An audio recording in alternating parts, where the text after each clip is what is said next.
అంతేనా కాదా? అలాగే అలాగే బంగారు అంటారు కదా వారు ఎప్పుడు కూడా. అంటే అలాగా అప్పుడు 1990 నుంచి వారు సేవ చేసే అవకాశం ఇచ్చారు. ఎలా అంటే వారే ప్రవేశించేస్తారు పాఠం చెప్పాడు. అప్పుడు నేను ఒక ఆఫ్రికా అమ్మాయి ఉండేదనమాట అక్కడ కుటుంబం అంతా కూడా ఏరోప్లేన్ క్రాష్లో పోయారు. పోతే ఆవిడ ఒక చిన్నపిల్లని ఎత్తుకుని వచ్చింది ప్రశాంతి నిలయానికి. ఇండియా అంతా ఒక 6 నెలలు తిరిగేసి చివరికి ప్రశాంతి నిలయం వచ్చింది వెళ్ళిపోయే ముందు. అమ్మాయి మన నార్త్ ప్రశాంతిలో ఒక చోట ఉంటుందన్నమాట. ఎవరు తెలుస్తుంది ఎవరు తెలియదు. నార్త్ ప్రశాంతిలో ఆ రోజుల్లో అసలు ఎవరికి పర్మిషన్ లేదు. ఫారినర్ బ్లాక్లోకి ఇండియన్స్కి పర్మిషన్ లేదు. అక్కడ సేవాదలు ఆపేస్తారు.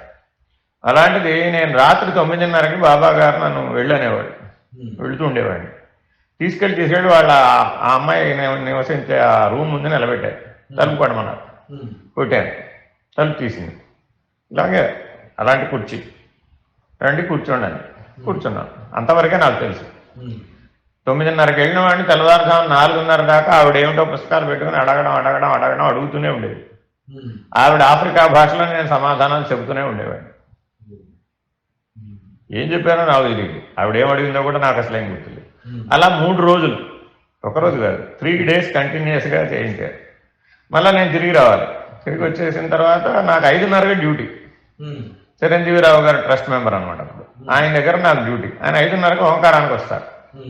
4:30 వరకు ఈ ఉద్యోగం, బయటికి రావాలి. బయటికి వచ్చి నేను మళ్ళీ ఇంటికి వచ్చేంత వరకు నాకు తెలివి పనిచేసేది కాదు.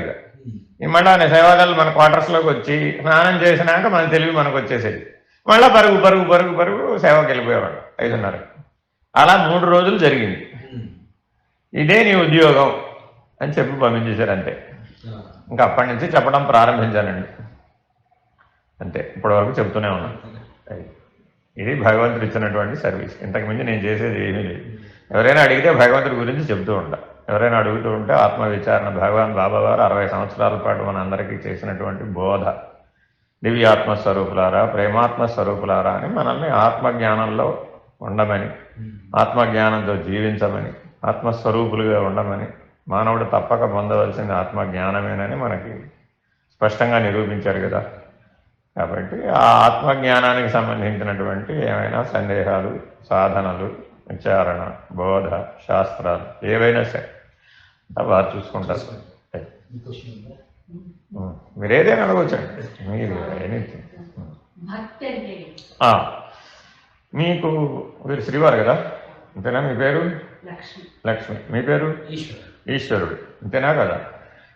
ఈయనకి మీరు తాళి కట్టినప్పుడు మీరు ఈయన కాళ్ళకి నమస్కారం చేశారా లేదా? ఏ స్థితిలో ఉండి నమస్కారం చేశారు? అంటే భార్యకి భర్త ఎడలా ఉండవలసింది ఏమిటి? స్వార్థం ఉండొచ్చుగా, ఉండొచ్చు.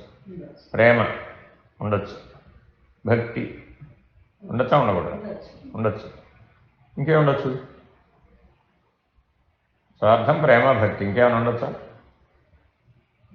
ఏకత్వం. మీరిద్దరు వేరువేరా ఒకటే? వేరువేరా ఒకటే? ఎలా వేరుగా కనబడుతున్నారుగా? కానీ ఆలోచనలు లేకపోతే మాట అవి కూడా ఎవరి వారివే కదా. నువ్వు నిద్రపోతున్నావయ్యా, ఆవిడకి వచ్చిన కళ నీకు వచ్చే అవకాశం ఉందా? నీకు వచ్చే కళ ఆవిడకి వచ్చే అవకాశం ఉందా? మరి అలా లేదుగా. మరి ఒకటని ఎలా చెప్పావు? అది ఏదో మీ పేరు ఏ పేరన్నా పెట్టుకోండి. విడిగా లేము, ఉన్నది ఒకటిగానే ఉన్నాము అంటే విభక్తము కానిదేదో అది భక్తి. అది బాబావారి ఇచ్చిన నిర్వచనం. విభక్తం అంటే నువ్వు వేరే, నేను వేరే, నువ్వు నేను వేరు కాదు అనటమే భక్తి. అలా మీరు ఎంతమందితో అనగలరు? ఈవిడ మేమయ్యా, ఈవిడ మీకంటే వేరా కలిసి ఉందా? అలా ఎలాగా? వేరుగానే ఉంది కదా. ఎక్కడ కలిసి ఉండొచ్చు? మనం హృదయంలో కలిసి ఉండొచ్చు, మనసులో కలిసి ఉండలేమండి. ఎక్కడ ఉండొచ్చు? హృదయంలో కలిసి ఉండవచ్చు. మనసు వేరు, హృదయం వేరు. ఏమిటి తేడా? మనసుకి హృదయానికి ఏమిటి తేడా? మనస్సు ఆగదు, ఈ అమ్మాయి 2 నెలల వయసు ఉన్నప్పుడు ఈ అమ్మాయి తన అవసరాలన్నీ మీకు చెబితే చేశారా, మీరే గుర్తించి చేశారా? ఏం పాపం, అడిగితే కదా చేయాలి. అడిగితే కానీ అమ్మాయినా పెట్టదని కదా అన్నారు అనే మాట. మరి ఆవిడ అడగకుండానే మీరు ఎలా చేశారు? ఆవిడ అవసరాలు ఏమిటో మీరు హృదయ స్థానంలో ఉన్నప్పుడు ఆవిడ చెప్పకుండానే మీరు తెలుసుకోగలుగుతారు. అలాగే ఈయన అవసరాలు ఏమిటో మీరు హృదయ స్థానంలో ఉన్నప్పుడు మీరు ఆయన చెప్పకుండానే తెలుసుకోగలుగుతారు. ఎదుటివాడి మౌనాన్ని మనం అర్థం చేసుకోగలిగే శక్తి మీరు హృదయ స్థానంలో ఉన్నప్పుడు ఉంటుంది. మాట్లాడితేనే, చెబితేనే తెలుసుకోగలిగే శక్తి మనసులో ఉంటుంది. అర్థమైందా? అమ్మాయికి BMW కారు కావాలి అనుకుంది ఆవిడ మనసులో. ఆవిడ చెప్పకుండా మీరు తెలుసుకోగలిగే అవకాశం ఉందా? ఉందా? ఏం కావాలో చెప్పమ్మా, నువ్వు అడిగైనా తెలుసుకునైనా ఆవిడ చెప్తేనే మీరు తెలుసుకోగలుగుతారు. అంటే భౌతికమైన అంశాలు అన్నీ ఎందులో ఉంటాయి? అక్కడ అన్నీ చెప్పాల్సిందే. మీరు షాప్కి వెళ్ళి నిలబడ్డారు మౌనంగా, మీకు ఏం కావాలో షాప్ వాడు తెలుసుకుని ఇచ్చేసే అవకాశం ఉందంటారా? లేదా? ఎందుకు లేదు? ఓ ట్రే మీకు ఇచ్చేసి మీకు కావాల్సిన తెచ్చుకోమన్నాడు. వాడు కష్టపడే పని లేకుండా మిమ్మల్నే కష్టపడమన్నాడు. మీరే వెళ్ళి ఎరుకొచ్చుకున్నారని వాడు బిల్లు వేసి ఇచ్చేసేది. నా పని అంతవరకే అంటున్నాడు. అది కూడా ఒక రకంగా మనసుతో పని, అంతేనా కదా? అదే మీరు మీకు అతి దగ్గరగా ఉన్నటువంటి వాళ్ళతో మీరు సంబంధాలను నెరపాలి. అప్పుడు మీరే దేంతో మాట్లాడాలి? ఈమె ఏ కారణం ఏం చేస్తున్నాం మనం? జాబ్ చేస్తున్నాం. ఉద్యోగం నుంచి వచ్చి ఓ రోజు దిగాలుగా వెళ్ళి రూమ్లో కూర్చొని ప్రశాంతంగా తలుపేసుకుంది. ఈవిడ దిగాలుగా వెళ్ళడం మీరు గమనించారు. ఏం చేస్తారు అప్పుడు? మీరు మాట్లాడితే మాట్లాడే పరిస్థితిలో లేదు, మాట్లాడిస్తే ఏడుస్తుంది. అప్పుడు ఏం చేస్తారు?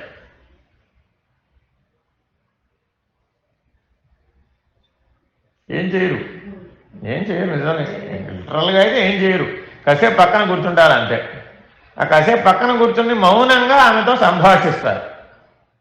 అప్పుడు ఆమెలో ఉన్నటువంటి హృదయం తెరుచుకుంది. దుఃఖం మనసుకే కానీ హృదయానికి కాదు. మీ ఒళ్ళో తలకాసేపు పెట్టుకుని పడుకుంది అంతే. ఒక అరగంట తర్వాత మామూలుగా లేచేసింది, దుఃఖంలోంచి బయటకు వచ్చేసింది, లేచేసింది. ఈయన అడిగారు, ఏం చేసావు? లోపలికి వెళ్ళి అమ్మాయి దుఃఖం తగ్గిపోయిందని అడిగారు. నేనేం చేయలేదండి, అమ్మాయి ఒళ్ళు తలపెట్టుకుని పడుకుంది, తగ్గిపోయింది, లేచని మామూలుగా వచ్చేసి. మామూలుగా వచ్చేసిన తర్వాత ఏమిటమ్మా అని అడిగితే చెప్తుంది. దుఃఖంలో ఉన్నప్పుడు ఎందుకు చెప్పలేకపోయింది?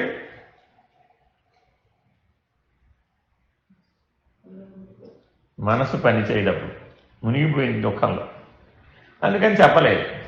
కానీ హృదయం పనిచేస్తుంది. నీ వలన స్వాంతాన్ని పొందింది ఇప్పుడు ఏది? హృదయం. హృదయం ఒకసారి మేల్కోగానే మనసులో ఉన్నవన్నీ పోయింది, అంతా ఫ్రెష్గా తయారైపోయింది మళ్ళీ. అంటే మనసుకు శక్తినిచ్చేది ఏది ఇప్పుడు? హృదయం. నీ శరీరం మొత్తాన్ని సవ్యంగా పనిచేయించేది ఏది? హృదయం. హృదయం అంటే ఈ రక్తం పంపు చేసే హృదయం కాదు, ఇది ఆధ్యాత్మిక హృదయం. ఎక్కడ మనసు 0 స్థాయిలో ఉంటుందో అక్కడ ఆధ్యాత్మిక హృదయం మేలుకుంటుంది. ఆ ఆధ్యాత్మిక హృదయంలో భగవంతుడు ఉన్నాడు. కాబట్టి భగవాన్ బాబావారు ఏమంటారు? హృదయ భాషయే నా భాష, సైలెన్స్ ఈజ్ సైలెన్స్. కాబట్టి భగవంతుని తెలుసుకోవాలంటే దేంతో తెలుసుకోవచ్చు? మౌనంతో తెలుసుకోవచ్చు. భక్తి అంటే శరణాగతి.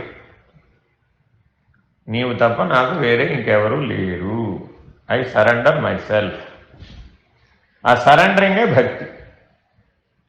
మీరు మీ శ్రీవారి ఏడలో సరెండర్ అయి ఉన్నారా లేదా?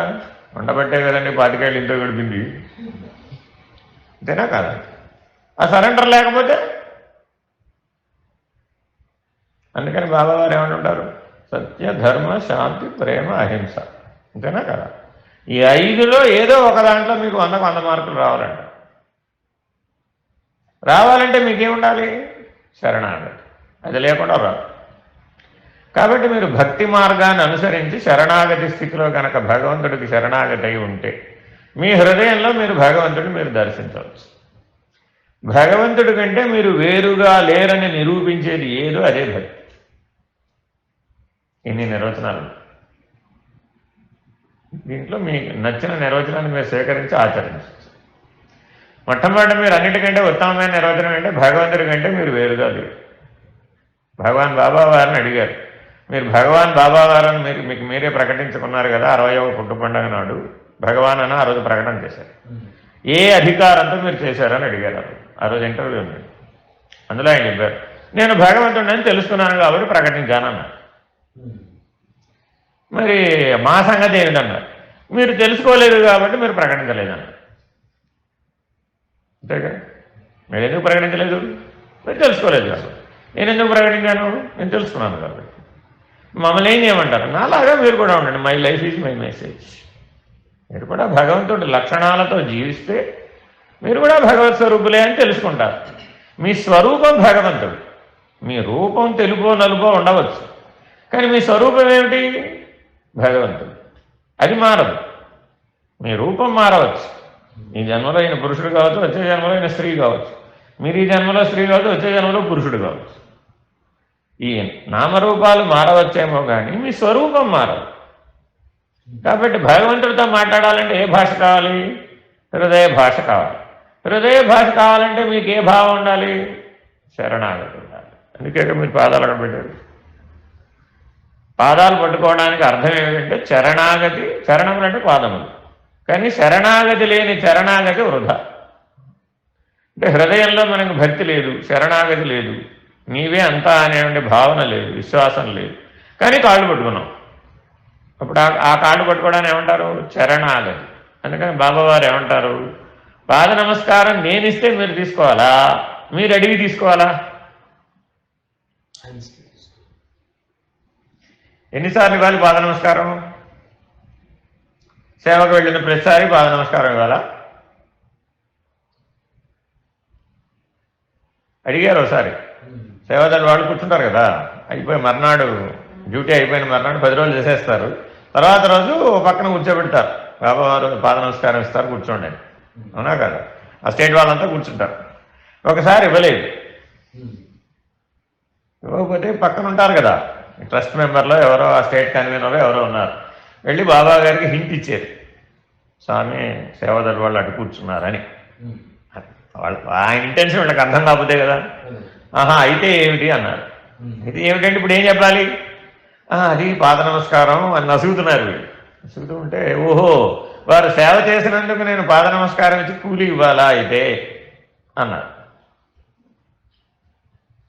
అప్పుడు ఆ రోజు పాద నమస్కారం గురించి పాఠం చెప్పారు, బాగా చేశారు. శబరికి రాముడు ఎన్నిసార్లు పాద నమస్కారం ఇచ్చారు? ఒకసారి. అంతే కదా?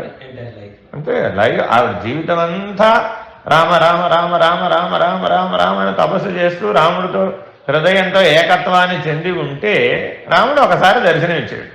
అంతే, ఆవిడకి ముక్తి వచ్చింది. అంటే ఒక్కసారి దర్శనం ఇస్తే, ఒక్కసారి పాద నమస్కారం ఇస్తే నీకు ముక్తి అనే ఫలం లభిస్తుంది. మరి మీరు రోజు నా దర్శనం చేస్తూనే ఉన్నారు, రోజు పాద నమస్కారం పొందేవాడు పొందుతూనే ఉన్నారు, మీరు ముక్తి పొందారా? ఇలా భౌతికమైనటువంటి మీ అంతటా మీరు నా దగ్గరికి తీసుకునేది పాద నమస్కారం ఎలా అవుతుంది? జీవితానికి ఒకసారే అది ఇస్తే అక్కడితో అయిపోవాలి, అంతే. ఇక ఆత్మజ్ఞానం వచ్చేయాలి, దానివల్ల మీరు ముక్తులు అయిపోవాలి. అలా ఉండాలి. కానీ కోరి తానివ్వవలనే కానీ నీవు వెంటబడి తీసుకోరాదు అని ఆ రోజు పాఠం చెప్పారు. ఇట్లా చాలా ఎగ్జాంపుల్స్ చెప్పారు. హనుమంతుడికి శ్రీరామచంద్రమూర్తి ఆలింగనం ఎన్నిసార్లు ఇచ్చారు? అయిపోయింది. మరి అలా మీరు వాళ్ళని కదా ఆదర్శంగా తీసుకోవాలి అంటారు. అలా మనం కూడా ఉత్తమమైన వాళ్ళని ఆదర్శంగా భక్తిలో తీసుకున్నామనుకోండి, అప్పుడు మరి మనం కూడా అలాంటి జీవితాన్ని పొందుతాం. సులభమైన మార్గం. ఎందుకనంటే భక్తిలో పండే కొద్దీ జ్ఞానమే అవుతుంది. పరాభక్తి స్థితికి చేరేటప్పటికీ జ్ఞానమే అవుతుంది అన్నమాట. అందుకని భక్తి గురించి బాగా తెలియాలి అంటే నారద భక్తి సూత్రాలు బాగా చదవాలి. మానవులు 5 పుస్తకాలు చదవాలని బాబావారు అంటుంటారు. పూర్వం మహర్షులు మనకి 5 రకాల సూత్రాలు అందించారండి. ఒకటి యోగ సూత్రాలు, అందరికీ తెలిసింది. పతంజలి మహర్షి యోగ సూత్రాలు రాశారు. భక్తి సూత్రాలు నారద మహర్షి రాశారండి. అలాగే ధర్మ సూత్రాలు జైమిని మహర్షి రాశారండి. న్యాయ సూత్రాలు గౌతమ మహర్షి రాశారండి. బ్రహ్మసూత్రాలు వ్యాస మహర్షి. కానీ వాళ్ళు ఈ 5 పుస్తకాలు ఎవరికైనా తెలుసా? కొన్ని లైబ్రరీకి వెళ్ళినా మన ఇంట్లో లేవు, కొన్ని లైబ్రరీకి వెళ్ళినా చదువుకుంటున్నామా? చదువుకుంటున్నాం. ఈ 5 పుస్తకాలు చదివితే మానవ జీవిత లక్ష్యం ఏమిటో మీకు తెలుస్తుంది, మానవ జీవితం ఎట్లా జీవించాలో మీకు తెలుస్తుంది. కానీ ఈ 5 పుస్తకాలు మాత్రం చదవాలి. కానీ వీటి గురించి ఉపన్యాసం చెప్పేవాడు చాలామంది ఉంటారండి. న్యాయం గురించి మాట్లాడమంటే ఓ పెద్ద ఉపన్యాసం వస్తారు. ధర్మం గురించి ఉపన్యాసం, ధర్మసూత్రాలు చదివేవా అంటే ఒక మహర్షి చెప్పినటువంటి విధానాన్ని నువ్వు అధ్యయనం చేయకుండా, విమర్శ చేయకుండా, విచారణ చేయకుండా, ఒక అనుభవజ్ఞుడైనటువంటి గురువు దగ్గర అధ్యయనం చేయకుండా నీకు దాని యందు పూర్ణమైన పరిజ్ఞానం ఎలా వస్తుంది? రాదు. ఇప్పుడు మీరు భక్తి గురించి ఎంతైనా ఉపన్యాసం చెప్పవచ్చు, కానీ మీకు అసలు భక్తి సూత్రాలు తెలియవనుకోండి, ఏం చెప్తారు మీరు? ఏం బేస్ లేదు దానికి. బేస్ లేకుండా మీరు ఎంత ఇల్లు కడితే అది ఎంత నిలబడదుగా. అందుకని ఎవరు తోచింది వారు చేసుకుపోవడం, ఎవరు తోచింది వారు ఆచరించడం, దాన్నే ప్రమాణంగా స్వీకరించమనడం తప్పు అని భగవద్గీత. శ్రేష్ఠుడైన వాడు, ఆ రంగంలో శ్రేష్ఠుడైన వాడు ఆచరించిన దానిని ప్రమాణంగా స్వీకరించాలి. అంతేనా కదా? ఎందుకని వాళ్ళ జీవితాన్ని దానికోసం ధారపోసారు, వాళ్ళు అలా జీవించారు, ఆ ఫలాలను అందుకున్నారు, ఆ అనుభవంతో వాళ్ళు ఆ సూత్రాలు చెప్పారు. కాబట్టి ఆ మహర్షి చెప్పింది ప్రమాణం. అందుకని మనం వేద ప్రమాణం అని ఎందుకంటాం? వేదం మహర్షులు చెప్పారు కాబట్టి ఇప్పుడు మనం 4 వేదాలు చదివినా చదవకొని ఈ 5 పుస్తకాలు చదువు. చిన్న చిన్న పుస్తకాలేనా, అంత ఎక్కువ ఉండదు. ఒక్కొక్కటి 200 పేజీలు 300 పేజీలు. 5 పుస్తకాలు చదవలేకపోవడం ఏమిటండి? చదివితే మనకు అంతా అర్థమైపోతుంది. భక్తి సూత్రాలు నారద మహర్షి చెప్పాడు.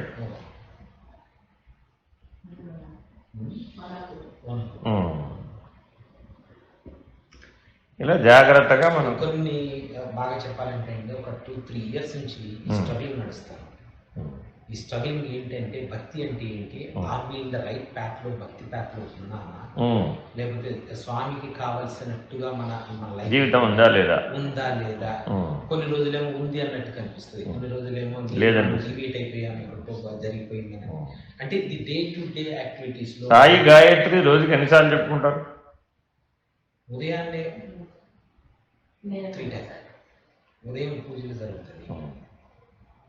తర్వాత డేలో అంటే ఈవినింగ్ మళ్ళీ దీపం పెట్టేటప్పుడు ఒకసారి. ఎందుకని మిగిలిన 24 గంటలు చెప్పుకునే అవకాశం లేదా? ఫోకస్ ఉండదేమంటే రెగ్యులర్ వర్క్ లో ఉండి, లేకపోతే ఈ పని ఆ పని చేసుకుంటే గాలి పీల్చి వదిలిపెడుతున్నారా మీరు వర్క్ లో ఉన్నప్పుడు?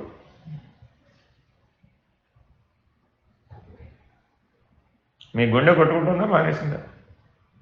అది ప్రాక్టీస్ చేయమంటారు. As natural as you are. బాబావారు ఏమంటారు? సహజంగా ఉండండి, అందులో కొద్దిసేపు అంటే అసహజం కదా. మరి ఇట్స్ ఫస్ట్ క్లాస్. చిన్నపిల్లవాడు రోజు మొత్తం మీద 1వ క్లాస్లో 1 గంటే చదువుకుంటాడు. మరి 100వ క్లాస్కి రావాలంటే 1 గంట చదువుకుంటే 100వ క్లాస్కి వస్తాడా? రాడు కదా.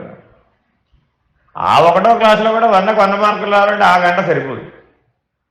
2 గంటలో 3 గంటలో ఎవడు చదువుతాడో వాడికే 100 మార్కులు వస్తాయి. ఈ గంట చదివే వాళ్ళు క్లాసులో 60 మంది ఉంటే 50 మంది గంటే చదువుతారు. మిగిలిన 10 మందిలో 2 గంటలు 3 గంటలు చదివేవాడు ఎవడున్నాడో వాడు 100 మార్కులు పడతాడు. వాడు ఏమిటి తేడా అంటే మెచ్యూరిటీ. అలాగే అనుక్షణం నేను శ్వాస పీలవడానికి నేను ఎంత సహజంగా చేస్తున్నానో అలా భగవంతుడితో అనుసంధానం అవ్వడానికి భగవాన్ ఇచ్చినటువంటిది సాయి గాయత్రి కదా. నా నామజపం ఎక్కడైతే జరుగుతూ ఉంటుందో అక్కడ నేను ఉంటాను. మద్భక్తా ఎత్ర గాయంతి తత్ర తిష్టామి నారద అనే నారద భక్తి సూత్రాన్ని వారు ఎప్పుడు ఉటంకిస్తూ ఉంటారు.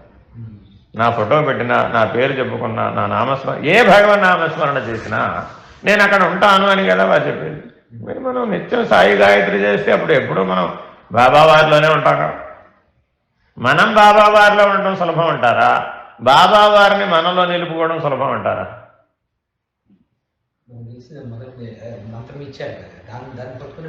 ఇది కదా సూత్రం ఉంది కదా చేతిలో. కాబట్టి మీరు ప్రయత్నం చేసి వారి హృదయంలో చేరడానికి ప్రయత్నించండి. వారి హృదయంలో మీకు స్థానం వచ్చిందనుకోండి, అది శాశ్వతం.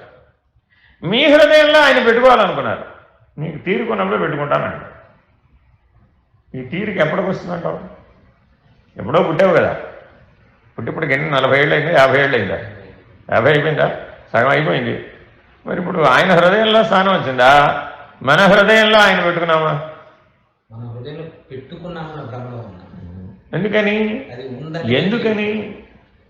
కొద్ది సమయమే మనం కేటాయిస్తున్నాం. సో వారు ఏమంటారు, అందుకని రోమ రోమమున రామనామమును నిలిపిన మారుతి కదా మీ అందరికీ ఆదర్శం అంటారా లేదు? అందుకే ఆంజనేయ స్వామి విగ్రహం హిల్ వ్యూ మీద పెట్టారు, అందరికీ పైన ఎందుకు పెట్టారని అడిగారు. అందరికీ హనుమంతుడు కనపడాలయ్యా మీ అందరికీ. రోమ రోమమున రామనామమును నిలిపినటువంటి రామదూత మీ అందరికీ ఆదర్శం అవ్వాలని పడ మీద పెట్టాను. ప్రత్యేకంగా దర్శనానికి మీరు రాలేకపోయినా దూరం నుంచి అయినా హనుమంతుడు కనపడతాడు. అప్పుడు మరి రోమ రోమమున రామనామ నిలపాలంటే మీ ఒంట్లో రోమాలు ఎన్ని ఉన్నాయి? 96 కోట్ల రోమములు ఉన్నాయి అని త్యాగయ్య చెప్పాడు. 96 కోట్ల రామనామ జపం చేసిన తర్వాత రామదర్శనం కలిగింది త్యాగయ్య. అప్పుడు ఆయనకి ముక్తి లభించింది. మరి 96 కోట్ల రామనామ జపం అంటే అసలు ఎప్పటికి పూర్తవ్వాలి? మీరు చెప్పే పద్ధతిలో రోజుకి 2 సార్లు 3 సార్లు చేస్తే ఈ జన్మకు అవుతుంటారా? కాబట్టి ఉత్తమమైన జపం ఏది? ఆ జపం అని వారి సోహం గురించి చెప్పిన ఉపన్యాసం ఒకటి ఉందండి. అందులో చెప్తారు ఆయన, శ్వాసతో సమంగా జపం చేయండి, అప్పుడు మీరు నాకు దగ్గర వారు అవుతారు. నీ హృదయం నుంచే శ్వాస పుడుతోంది. నీ ప్రాణం ఎక్కడ పుడుతోంది? నీ హృదయంలో పుడుతుంది. కాబట్టి ఆ ప్రాణాన్ని అనుసంధానం చేసి వెళితే నీ హృదయ స్థానానికే చేరతావుగా. మరి నీ హృదయంలో అప్పుడు ఎప్పుడూ భగవంతుడు ఉన్నాడుగా. భగవంతుడు హృదయవాసి కదా. అప్పుడు నువ్వు నా హృదయానికి మార్గం తెలిసిన వాడు అవుతావు కదా. మరి అది కదా సరైన విధానం. కాబట్టి శ్వాసతో సమంగా జపం చేయడానికి మనం ప్రయత్నం చేయాలి. అవుతుంది, చేయాలి. As natural as you are చేయండి. దీనికి ఏం కష్టపడాలి? కష్టపడక్కర్లేదు. మనసులో చేసేదే. ఏ పత్రి పూజ అవసరంలా, ఏ విగ్రహం అవసరంలా, ఫోటో అవసరంలా. నీ హృదయంలో భగవాన్ బాబా వారి చిత్రం ఉంటే చాలు. కానీ కళ్ళే మూసుకోవక్కర్లా. కళ్ళు మూసుకుంటేనే భగవంతుడు కనబడతాడా? మీ తలపులో ఎప్పుడు ఉన్నాడుగా, మీ హృదయంలో ఎప్పుడు ఉన్నాడుగా. అలా భగవంతుడిని చూస్తూ పని చేసుకో, భగవంతుడిని చూస్తూ మాట్లాడు. అందరిలో ఉన్న భగవంతుడినే దర్శించమని కదా వారి ఉద్దేశం. మరి ఇప్పుడు అందరి హృదయాల్లో భగవంతుడు లేడా? నీ హృదయంలో ఒక్కచోటే ఉన్నాడా? నీ హృదయం ద్వారా చూస్తే అందరిలో ఉన్న హృదయంలో ఉన్న భగవంతుడే కనపడతాడు, కానీ వ్యక్తిగతమైనటువంటి మనుషులు కనపడరు. కానీ అప్పుడు వ్యక్తిగతమైన లోపాలు, లాభాలు, నష్టాలు, సుఖాలు, దుఃఖాలు ఇత్యాది ద్వంద్వాలకు అవకాశం లేదు. అందరినీ భగవత్ స్వరూపులుగా చూస్తావు. అప్పుడు అంతటా భగవంతుడు ఉన్నాడనే అనుభవం రాలేదా? మరి ఇప్పుడు నేను సర్వవ్యాపిని అని కదా భగవాన్ బాబా. మరి భగవాన్ బాబా వారిని మనం అందరిలో దర్శించాలా వద్దా? అలా దర్శిస్తే అది ఆత్మసాక్షాత్కారమే అవుతుందిగా. అప్పుడే కానీ ఆత్మస్వరూపుడు అని తెలుసుకునేది. మరి ఆ రీతిగా మనం పరిణామం చెందాలంటే ఈ సాధన చేయాలా వద్దా? చేయాలి. టైం లేదు, ఈ సాకులేవి పనికి. పని మీద దృష్టి పెడితే నేను భగవంతుడి మీద దృష్టి పెట్టలేను. ఫోటో క్లాస్ ఆడుకుంటే చదువుకోలేడు, చదువుకుంటే ఆడుకోలేడు. ఇట్లా మనం జీవితంలో చెప్పే అన్ని కారణాలు మనలో ఉన్న పిల్లవాడు అన్నమాట. ఫోటో క్లాస్ వాడు ఎదగలేదు, నాట్ మెచ్యూర్. పూర్వం మన తాతలు ముత్తాతలు అందరూ ఎలా పనిచేసుకునేవాడు? ఇంట్లో పాటలు పాడుకుంటూ, తత్వాలు పాడుకుంటూ, భగవన్నామస్మరణ చేస్తూ వంట వండేసేది. అవునా కదా? అమ్మమ్మలు తాతమ్మలు అడ్డు చేసేవాడు. అంతే. కానీ వాళ్ళకేమో అలసట లేదే, వాళ్ళు ఎప్పుడు ఏమి ఇబ్బంది పడలేదే. 10 మందిని కన్నా వాళ్ళు ఎప్పుడూ ఇబ్బంది పడలేదు, 10 మందిని పెంచినా ఇబ్బంది పడలేదు. అంతా ప్రశాంతంగానే జీవించారు. ఇప్పుడున్న సౌకర్యాలు ఏవి లేకపోయినా ప్రశాంతంగానే జీవించారు. మనం వాళ్ళకంటే 100 రెట్ల సౌకర్యాన్ని అనుభవించినా ఇప్పుడు మనం ప్రశాంతంగానే ఉన్నామా? ఎందుకని లేవు? మీరన్న స్ట్రగుల్ అందులోదే. ఎందుకని? మనసు స్థానంలో ఎక్కువసేపు ఉంటున్నాం, హృదయ స్థానంలో తక్కువ ఉంటున్నాం. ఫలాపేక్ష ఎందు ఎక్కువ దృష్టి ఉంటే అప్పుడు అశాంతి పెరుగుతుంది. అంతే. మీరు నాటిన మామిడి మొక్క ఎన్ని కాయలు ఇస్తే బాగుంటుందని మీరు అనుకుంటున్నారు? అదే ఆ సంసార వృక్షమే మామిడి చెట్టు. చాలా ఫలితాలు, చాలా ఫలాలు ఇవ్వాలని కోరుకుంటున్నాం. మరి ఆ ఫలాపేక్ష ఉన్నప్పుడు బరువు అశాంతి జరగవచ్చు, జరగకపోవచ్చు. జరిగిన అశాంతి నీకు, జరగకపోయినా అశాంతి. కానీ స్వామివారు ఏమన్నారు ఎప్పుడు కూడా, ఇప్పటికి ఎన్నోసార్లు పుట్టావు, ఎన్నోసార్లు పోయావుగా, ఇదే మొదటిసారా? ఎన్నిసార్లు ఇదే పని చేసావుగా, అవునా? రోజు అదే అన్నమే తింటున్నావు, అదే నిద్రైపోతున్నావు. ఏ కొత్త అన్నం తింటున్నావు, ఏ కొత్త నిద్రపోతున్నావు? కానీ ప్రతిరోజు ప్రతి నిమిషం కొత్త కొత్త కొత్త కొత్త అని వెంపర్లోనే తప్పు, నీ వెంపర్లాడలోనే తప్పు. కొత్తది తినాలి, కొత్తది చూడాలి, కొత్తది చెయ్యాలి, కొత్తది కొత్తది కొత్తది కొత్త. అసలు కొత్తదే లేదు ఈ సృష్టిలో. సృష్టి అంతా పాతదే. కొత్త ఆకాశాన్ని, కొత్త భూమిని, కొత్త సూర్యుడిని తయారు చేయొచ్చు కదా ఎవరైనా. నేను కొత్త యంత్రం కనిపెట్టానని అంటున్నావు కదా, అలాగే కొత్త భూమిని, కొత్త సూర్యుడిని, కొత్త ఆకాశాన్ని, కొత్త నక్షత్రాలని కూడా తయారు చేస్తే బాగుంటుంది కదా. నాట్ పాసిబుల్ కదా. ఈ కొరతకు అర్థం లేదు. ఆ అర్థం లేని దాని యందు, సృష్టిలో లేని దాని వెంట మనం పడటం భ్రాంతి కదా. క్రొత్త సంబంధాలను వెతకాలి. ఎక్కడికి ఉన్నవన్నీ పాత సంబంధాలే. కాబట్టి ఎక్కడో మనసు అనే దాన్ని, మనసు భ్రాంతిలో చిక్కుకున్నాం. ఆ భ్రాంతిలోంచి బయటకు వస్తే ఆ శాంతి పోతుంది. భ్రాంతిని భ్రాంతి అని తెలుసుకోవడమే పరిష్కారం, వేరే ఏం లేదు. ఇప్పుడు మీరు ఏ రంగు బట్టలు కట్టుకున్నారు? తెలుపు అనే రంగు ఉంది అసలు? తెలుపు అనే రంగు ఉందా అసలు? ఏమై ఉందా? లేదు, లేదు. తెలుపు అనే రంగు లేదు. And you mix all 7 colours, it becomes white. అన్ని రంగులు కలిపి ఒకసారి ధరించాలని తలబట్ట కట్టుకోవాలి. ఇప్పుడు 7 కలర్స్ కట్టుకున్నాం, తెల్లది కట్టుకోవాలి. Then what is black? What is black?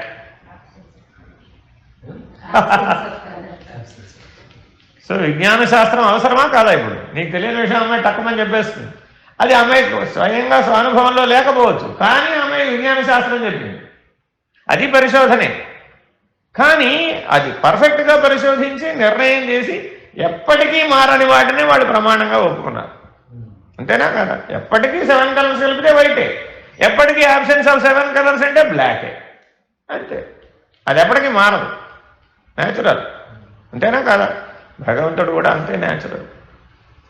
భగవంతుడు కూడా శాశ్వత సత్యం. కాసేపు ఉండి కాసేపు లేడంటాడు. నీకు అనుకూలమైనప్పుడు ఏమన్నాడు, ప్రతికూలమైనప్పుడు లేడా? అలా ఎలాడు? సూర్యుడు ఎంత న్యాచురల్లో, భగవంతుడు కూడా అంతే సత్యం. వెతక పనే ఉంది, వెతికే పని లేదు అక్కడ. నీవు సూర్యుడి వైపు నిద్రపోతున్నావా దుప్పటి కప్పుకొని? సూర్యోదయం కాలేదని ప్రశాంతంగా నిద్రపోయావు 10 దాకా. సూర్యోదయం అవ్వలేదని నీకు నువ్వు అనుకోవడమే, కానీ బయట అందరికీ అయిందిగా, అందరూ ఎవరి వాళ్ళు చేసుకున్నారు కదా. అప్పుడు నువ్వు లేదేమన్నావు? సూర్యుడు లేట్గా రావచ్చు కదా, నేను లేవని ముందే వచ్చేసి నాకు అర్థం కదా అంటే కుదురుతుందా? సృష్టిలో ఏది నీ కోసం మారదు, నీవే సృష్టి కోసం మారాలి. అన్నిటిలోకెల్లా ఉత్తమమైన మహిమ ఏది? మనుషులను మార్చుటయే ఉత్తమమైన మహిమ. భగవాన్ బాబా వారు ఇదే విషయం గురించి చెప్పారు.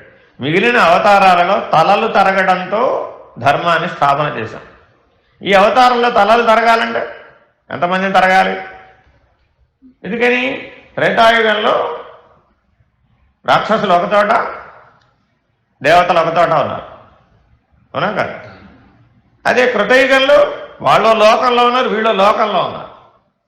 అదే ద్వాపరయుగంలోకి వచ్చేప్పటికి ఒకే కుటుంబంలోకి వచ్చేసారు. ఒకే కుటుంబంలోనే కౌరవులు పాండవులు ఒక కుటుంబమే, కానీ ఒకళ్ళు ఒకలాగా ఉన్నారు, ఒకళ్ళు ఒకలాగా ఉన్నారు. కలియుగంలోకి వచ్చేప్పటికి ఒక మనిషిలోకే వచ్చేసారు. ఎప్పుడు దేవతగా ఉంటాడో ఎప్పుడు రాక్షసుగా ఉంటాడో వాడికి తెలియదు. నీకు ఎప్పుడు బీపీ వస్తుందో నీకే తెలియదు, అవునా కాదా? వీళ్ళిద్దరి మీద ఎప్పుడు అరుస్తావు? ఏమన్నా టైం టేబుల్ పెట్టుకున్నావా? రోజులో 11 to 12 వీళ్ళ మీద అరవడం కోసం పెట్టుకున్నాను, అలా ఏమైనా ప్లాన్ చేసుకుని అరుస్తావా? Not possible. న్యాచురల్లీ వేరే ఎమోషనల్, అంతే. ఆ సందర్భానుసారం నాకు కోపం వచ్చేస్తుందండి అంటున్నాను. ఎందుకు రావాలంటారు ఆయన? నువ్వు దైవీ లక్షణాలతో జీవించేవాడవైతే ఎదుటివాడిని ఆలోచింపజేస్తే పని అయిపోయేదానికి వాటి మీద కోపడడం ఎందుకు మనం? అసలు కోపడి ఏం సాధిస్తాం? నాలో వాడు లేని సమస్య ఉందనుకోవడం, దాని పరిష్కారం కోసం అశాంతిని పొందెత్తుకోవడం. కరెక్టేనండి. So there is no struggle at all. నీకు అసలు నీ ఎందుకు ఉండాలంటున్నా? సూర్యుడు నా కంట్రోల్లో ఉండే ఉదయాన్ని ఉదయించాలండి అన్నామండి. కరెక్టేనంట? కరెక్ట్. ఏదైనా నీ కంట్రోల్లో ఎందుకు ఉండాలి? అసలు ఈశ్వరుడు కంట్రోల్లో ఆల్రెడీ ఉన్నాయిగా, మళ్ళీ నీ కంట్రోల్ ఎందుకు దాని మీద? అర్థమైందా? ఇప్పుడు ఏదైనా ఇప్పుడు ఈవిడ నా కంట్రోల్లో ఉండాలి. ఎందుకుండాలండి? అందరినీ ఈశ్వరుడు కంట్రోల్లో కదా పెట్టింది. మధ్యలో నీ కంట్రోల్ ఎందుకు? వ్యవహార నిమిత్తం. అది ఎందుకంటే వ్యవహార నిమిత్తం, అంతేనా? ఆవిడ జీవితం మొత్తం అంతా నువ్వే శాసిస్తావా? శాసించలేవు. తత్కాలవకు వ్యవహారం వివేకంతో చేయడం కోసం.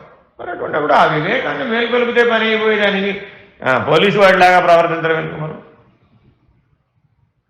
అర్థమైంది? కాబట్టి నిత్య జీవితంలో వివేక వైరాగ్యాలతో జీవిస్తే, దివ్యత్వంతో జీవిస్తే అన్ని సమస్యలు అవే సమస్యగా తయారవకముందే పరిష్కరించబడదు. అథవా ఒకవేళ అయ్యింది, దాని ఫలితానికి కర్త, చేయడానికి కర్త ఎవరో, ఫలితాన్ని కూడా వాళ్ళే అనుభవిస్తారు.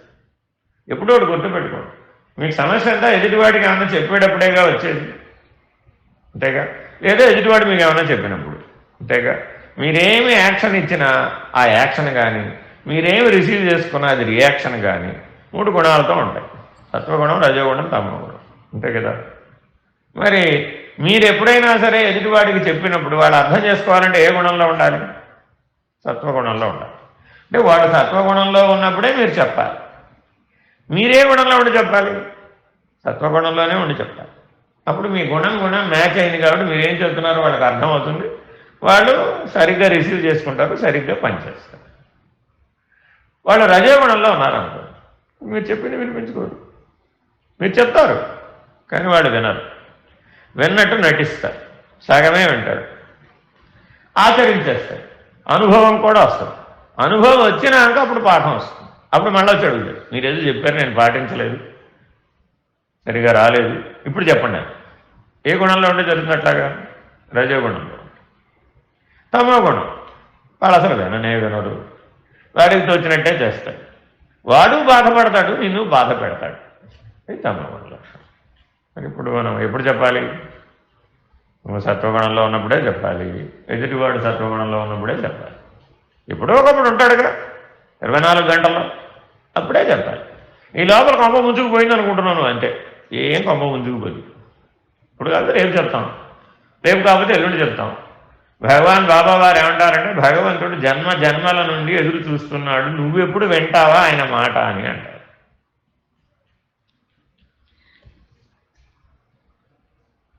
మరి మనమేమో ఇప్పుడు అనుకున్న మాట రేపటి వరకు ఓర్పుతాం, రేపు చెప్దాంలే అని తమాయించుకోవడం వీలవుతుందంటావా? ఇప్పుడు వాన్ చేసేసుకోవాలంటే ఎందుకు అశాంతి వస్తుంది? ఇప్పుడు వీటి వల్లనే. కాబట్టి వీటి మీద అదుపు ఆజ్ఞలు ఉంటే, మనల్ని మనం కంట్రోల్లో ఉంచుకుంటే ప్రశాంతత. ఎప్పుడు మన మీద మనం కంట్రోల్ లేకపోతే అశాంతి. కాబట్టి కంట్రోల్ అన్నవే ఎదుటివాడి మీద కాదు, ఎవరి మీద వారికి ఉండాలి. అప్పుడు సరిపోయి ఇంద్రియ నిగ్రహం.